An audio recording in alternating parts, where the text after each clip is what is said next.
Alright. So next we have cost of goods sold. I told you what are the in cost of goods sold, what are the terms or whatever the things we have to actually consider should be in our concern. Those are the first rule or formula. This is the formula. Okay. So this is the formula of cost of goods sold. So what's the formula? With the opening stock, we have to add the net purchase. Net purchase means, remember, purchase minus return if we have any. Okay, so after deducting subtracting purchase from return, we are getting the net purchase, right? So with the opening stock, we have to add the net purchase and other expenses related with purchase. If there is other expenses which related with the purchase, that we also have to add. Then with this, we have to subtract the closing stock. Then we get our goods of cost of goods sold. All right. So what are the other expenses? We have just talked about the expenses. What are the other expenses? Other expenses related with purchase, like insurance.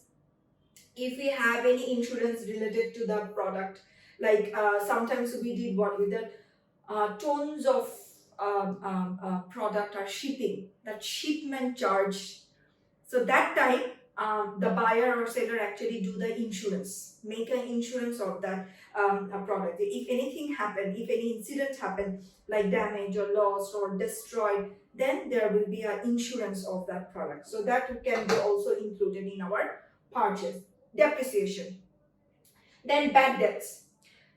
We purchasing the products like on credit most of the times. So we have to calculate one percentage of amount that won't become, right? We won't get it from our clients. So provision for bad debts and doubtful debts. So these four types of expenses is related to purchase, and if you get any four of them, you will have to calculate over here. All right.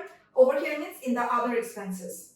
You have to add them in the other expenses. Okay. Some other incomes if you have, like dividends received, if you receive the dividends, or interest received, if you receive the interest, that will also come. All right. Okay. So insurance, we have talked about the insurance one, right? So what about the depreciation, bad debts I have talked about, and collective of the provisions we have also talked about. But what about the depreciation one? What about the depreciation one?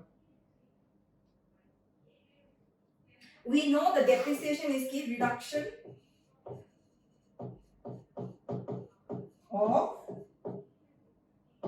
the value of assets.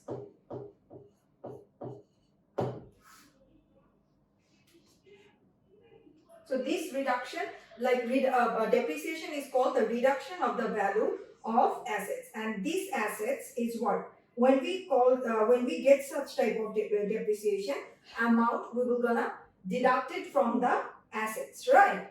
So if this happen, like we are not purchasing is a big amount of money product, we are not using it for the long time, that also be counted as in depreciation. After not using that for a long time, some of its capacity can be reduced, right? So that's also counted as in depreciation. All right. So for cost of goods sold, this is the most important formula. Like with the opening stock, we have to add the net purchase. Net purchase means with the purchase, we have to subtract the return one, then we get the net purchase.